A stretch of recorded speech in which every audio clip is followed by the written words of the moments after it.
এক সময় ছিল অন্ধকারে ঢাকা এক পৃথিবী, যেখানে আলোর আশা ক্ষীণ, মানুষের বুক ভরা ভয় আর অনিশ্চয়তা।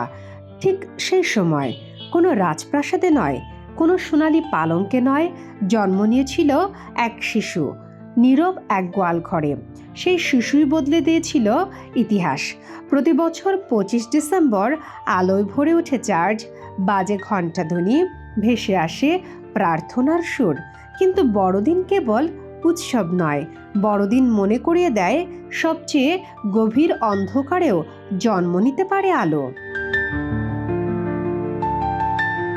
2000 বছর আগে নাজারেথের এক নিঃশব্দ শহরে এক তরুণীর কাছে এলো এক অদ্ভুত বার্তা।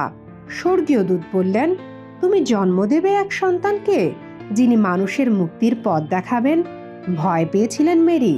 সমাজ তাকে প্রত্যাখ্যান করতে পারত, আইন তাকে মৃত্যুদণ্ড দিতে পারত।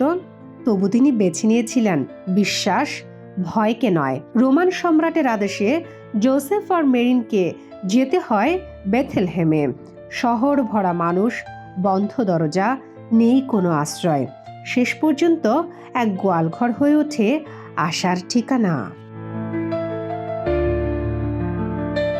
সেখানেই নীরব রাতের বুকে জন্ম নেয় যীশুখ্রিস্ট। আকাশ ভেদ করে জ্বলে ওঠে এক তারা। রাখালরা শুনতে পায় স্বর্গীয় ডাক। দূরদেশের পণ্ডিতেরা পাড়ি জমায় সেই আলো অনুসরণ করে। স্বর্গ আনন্দে মুখরিত হয়ে ওঠে, কারণ আশা জন্ম নিয়েছে। সেই শিশু বড় হয়ে মানুষের মাঝে ছড়িয়ে দেন ভালোবাসার বাণী। তিনি শেখান ক্ষমা করতে, ভালোবাসতে, দুর্বলকে আগলে রাখতে। অসুস্থ সুস্থ হয়, অন্ধ ফিরে পায় দৃষ্টি, মৃত পায় নতুন জীবন। অবহেলিত মানুষের কাছে তিনি হয়ে ওঠেন আশার নাম।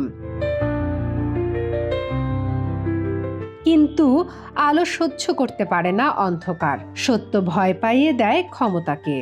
যিশুকে বন্দি করা হয়, দণ্ডিত করা হয়, ক্রুশে বিদ্ধ করা হয়।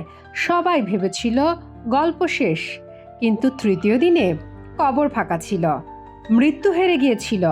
আজ বড়দিন শুধু খ্রিস্টানদের নয়, এটি সার্বজনীন মানবতার উৎসব।